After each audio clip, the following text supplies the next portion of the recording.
સુરતમાં ડીજીવીસીએલની ગંભીર બેદરકારીના આરોપ લાગ્યા હતા, જેમાં ખુલ્લા હાઇપરટેન્શન વાયરો, ઘરોના દરવાજા અને બાલ્કનીમાંથી પસાર થતા દુર્ઘટના બનવાની શક્યતાઓ હોય, જેને લઈ સ્થાનિક લોકોમાં ભય ફેલાયો હતો.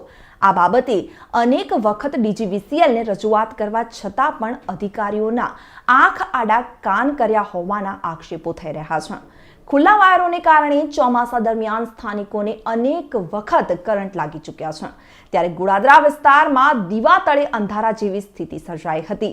ડેપ્યુટી મેયરના રહેણાંક વિસ્તારમાં જ સ્થાનિકોની આ સમસ્યાનું કોઈ ચોક્કસ નિરાકરણ નહીં હોવાનું સામે આવ્યું છે.